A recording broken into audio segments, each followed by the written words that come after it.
नमस्कार दोस्तों, the Hindu current affair में आपका स्वागत है। आज हम डिस्कस करेंगे 27 अक्टूबर का करंट अफेयर। चलिए शुरू करते हैं। सिंधु घाटी सभ्यता में डेयरी उत्पादन के साक्ष्य मिले। हाल ही में 2500 ईसा पूर्व सिंधु घाटी सभ्यता में डेयरी उत्पादन प्रचलित होने के साक्ष्य मिले हैं।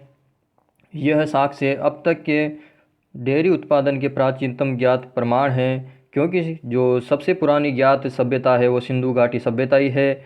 और यहाँ पे जो डेयरी उत्पादन के साक्ष्य मिले हैं वो भी इस प्रकार सबसे पुराने हो जाते हैं। ये कहाँ पर मिले हैं? ये गुजरात में मिले हैं। एक बस्ती है जिसका नाम है कोटड़ा भादली, यहाँ पर ये साक्ष्य मिले हैं। कितने नमूने लिए गए थे? 59 नमूने लिए गए थे। इसमें से 22 में डेयरी वसा की उपस्थिति देखी गई थी। ध्यान देने योग्य बात यह है कि 2020 में सिंधु घाटी सभ्यता के 100 साल पूरे हुए हैं। चलिए अगली न्यूज़ देखते हैं। भारत अंतर्राष्ट्रीय श्रम संगठन यानी कि ILO का अध्यक्ष बना। भारत ने 35 वर्ष बाद अंतर्राष्ट्रीय श्रम संगठन यानी कि इंटरनेशनल लेबर ऑर्गेनाइजेशन के शासी निकाय यानी कि गवर्निंग बॉडी की अध्यक्षता करेगा। श्रम और रोजगार सचिव श्री अपूर्वा चंद्रा को अक्टूबर 2020 से जून 2021 तक की अवधि के लिए अंतर्राष्ट्रीय श्रम संगठन यानी कि ILO के शासी निकाय के अध्यक्ष के रूप में चुना गया है। तो इससे पहले भी भारत इसकी अध्यक्षता कर चुका है। तो अगर प्रश्न आता है कि भारत पहली बार इसका अध्यक्ष बना है तो ये गलत है। इससे पहले भी 35 वर्ष पहले भारत जो इंटरनेशनल लेबर ऑर्गेनाइजेशन है इसकी अध्यक्षता कर चुका है।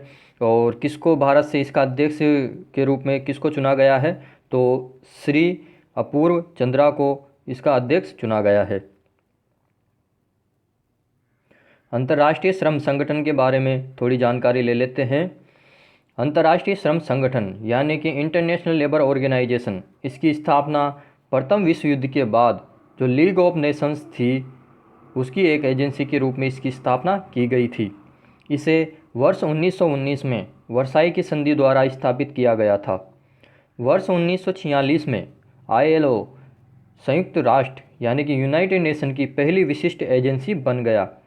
वर्ष 1969 में अंतर्राष्ट्रीय श्रम संगठन को नोबेल शांति पुरस्कार भी प्रदान किया गया था।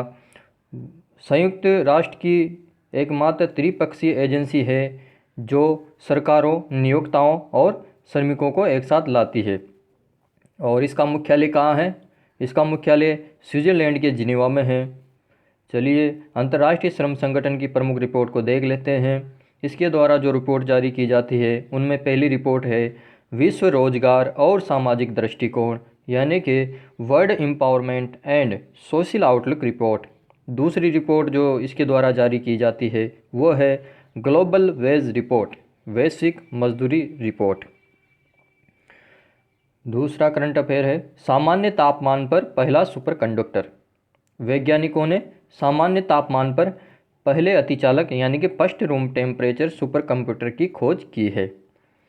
ये जो पदार्थ था जो खोजा गया है उसमें लगभग 14.5 डिग्री सेल्सियस और लगभग 39 मिलियन PSI के दबाव पर सुपर कंडक्टिविटी उत्पन्न हुई है। पृथ्वी के वायुमंडलीय दाब से लगभग 6 मिलियन गुना दाब तथा 15 डिग्री सेंटीग्रेड से कम तापमान पर विद्युत प्रतिरोध लगभग क्या हो जाता है? समाप्त हो जाता है। हालांकि यह पदार्थ की अतिचालकता यानी कि सुपर कंडक्टिविटी केवल अत्यधिक उच्च दबाव होने पर ही सक्रिय होती है, जिससे फिलहाल ये जो खोज की गई है इसकी उपयोगिता काफ़ी सीमित है। जो 6 मिलियन गुना दाब लगा के सामान्य ताप पर तो इसकी खोज की गई है, लेकिन दाब बहुत ज़्यादा है और ऐसा दाब उत्पन्न कर पाना अभी मुश्किल है, व्यवहारिक नहीं है। इसलिए अभी जो ये खोज की गई है उसकी उपयोगिता भी काफ़ी सीमित है। अब तक जो सुपर कंडक्टर थे उनको ठंडा करना होता था। उनमें कई सुपर कंडक्टर को प्रयोग में लाने के लिए निम्न तापमान पर लाना पड़ता था, जिससे अधिकांश सुपर कंडक्टर अनुप्रयोग के लिए अव्यवहारिक हो गए। सुपर कंडक्टर क्या होते हैं? अतिचालक जो सुपर कंडक्टर है वो पदार्थ होता है जो विद्युत प्रवाह में कोई भी प्रतिरोध यानी कि शून्य रेजिस्टेंट दिखाता है, इसमें बिल्कुल भी प्रतिरोध नहीं होता है। अगर प्रतिरोध नहीं होगा तो क्या होगा, ऊर्जा की हानि नहीं होगी, तार गर्म नहीं होंगे, जिससे शॉर्ट सर्किट या तारों में फॉल्ट होने की समस्या नहीं रहेगी और ऊर्जा की हानि नहीं होगी। सर्वप्रथम सुपर कंडक्टिविटी की खोज वर्ष 1911 में की गई थी। उस समय अतिचालकता केवल परम शून्य ताप कितना होता है, -273 डिग्री सेंटीग्रेड, इसके करीब तापमान पर पाई गई थी। सुपर कंडक्टर के संभावित अनुप्रयोग देख लेते हैं। यदि सामान्य तापमान वाले सुपर कंडक्टर का उपयोग वायुमंडलीय दबाव में किया जाता है तो यह विद्युत ग्रिड में प्रतिरोध के फलस्वरूप नष्ट होने वाली ऊर्जा की बड़ी मात्रा को बचा सकता है। यह एमआरआई मशीनों से लेकर क्वांटम कंप्यूटर और चुंबक चालित ट्रेनों के लिए प्रयुक्त की जाने वाली वर्तमान तकनीकों में सुधार कर सकता है। वैज्ञानिकों की परिकल्पना के अनुसार मानवता एक सुपर कंडक्टिंग समाज के रूप में परिवर्तित हो सकती है। हिमालयन भूरा भालू। हिमालयन भूरे भालू पर हाल ही में किए गए एक अध्ययन में जलवायु परिवर्तन के कारण इस प्रजाति के उपयुक्त निवास स्थान और जैविक गलियारों में महत्वपूर्ण कमी की भविष्यवाणी की गई है। इसे हिमालयन लाल भालू या हिमालयन रेड बियर, इसाबेलिन भालू या दजूतेह के नाम से भी जाना जाता है। यह हिमालय उच्च क्षेत्रों में पाया जाने वाला सबसे बड़ा मांसाहारी प्राणी है। यह हिमाचल प्रदेश, उत्तरांचल और जम्मू और कश्मीर सहित 23 संरक्षित क्षेत्रों में पाया जाता है। तो ये भारत में प्राकृतिक आवास, अगर इसके बारे में प्रश्न आता है, हिमालयन भूरा भालू भारत में किन किन स्थानों पर प्राकृतिक आवास में पाया जाता है, तो ये पाया जाता है हिमाचल प्रदेश, उत्तरांचल, जम्मू और कश्मीर। इसके अलावा 23 संरक्षित क्षेत्र हैं जहाँ पर ये पाया जाता है। इसमें हाई हिल्स वाले हैं, जो ऊंचाई वाले पहाड़ी इलाके हैं, वहाँ पाया जाता है। साउथ में नहीं पाया जाएगा। या ऐसे बोलें कि हम पश्चिमी घाट वगैरह है, पूर्वी घाट है या नीलगिरी की पहाड़ियाँ वगैरह है, यहाँ पर यह नहीं पाया जाएगा। IUCN में इसकी स्थिति देख लेते हैं। एक प्रजाति के रूप में भूरे भालू को IUCN द्वारा संकट मुक्त यानी कि लिस्ट कंसर्न के रूप में वर्गीकृत किया गया है, किंतु यह उप प्रजाति अत्यधिक संकटग्रस्त है और इसकी आबादी तेज़ी से घट रही है। यह प्रजाति हिमालय क्षेत्रों में संकटग्रस्त यानी कि इंडेंजर्ड है और हिंदू कुश क्षेत्र में घोर संकटग्रस्त यानी कि क्रिटिकली इंडेंजर्ड है। किसान सूर्योदय योजना। हाल ही में PM मोदी द्वारा किसान सूर्योदय योजना का आरंभ कहाँ से किया गया है? गुजरात से किया गया है। इसका उद्देश्य क्या है? इसका उद्देश्य राज्य में किसानों को सिंचाई और खेती के लिए दिन के समय बिजली उपलब्ध कराना है। अभी जो बिजली उपलब्ध करवाई जाती है वो अलग अलग फ़िल्टर में कराई जाती है, दिन का फ़िल्टर और रात का फ़िल्टर।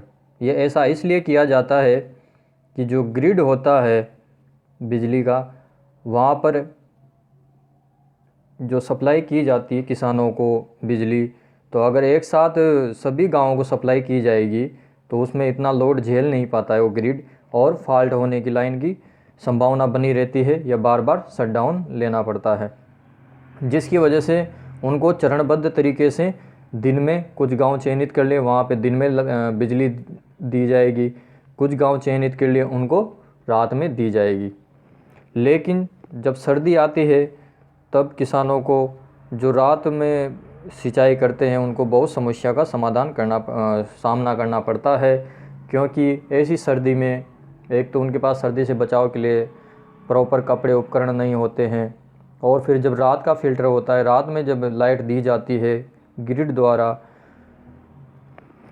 तो वो ऐसी सर्दी में भी उनको सिंचाई करनी पड़ती है। तो इस समस्या का समाधान करने के लिए किसान सूर्योदय योजना लाई गई है, जिसमें केवल दिन में ही 3 पेच जो आते हैं मोटर चलाने के लिए, नलकूप से पानी निकालने के लिए जो मोटर चलाई जाती है उसके लिए जो 3 पेच दिए जाते हैं वो दिन में दिए जाएंगे, रात में देने की बजाय। तो इस समस्या के समाधान के लिए किसान सूर्योदय योजना को लाया गया है और ये कहाँ से शुरू की गई है? ये गुजरात से शुरू की गई है। गिरनार पर्वत है, ये चर्चा में रहा है, क्यों रहा है? प्रधानमंत्री द्वारा गिरनार पर्वत पर रोपवे का शुभारंभ किया गया है। गिरनार रोपवे की वजह से 3 किलोमीटर की दूरी केवल 7.5 मिनट में कवर हो जाएगी। इस रोपवे परियोजना को एशिया के सबसे लंबे मंदिर रोपवे के रूप में देखा जा रहा है।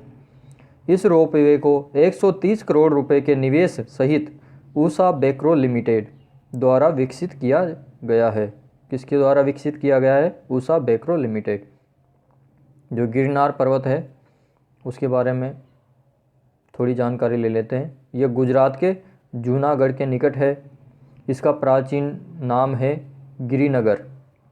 एशियाई शेरों के लिए विख्यात गिर वन राष्ट्रीय उद्यान इसी पर्वत के जंगल क्षेत्र में स्थित है।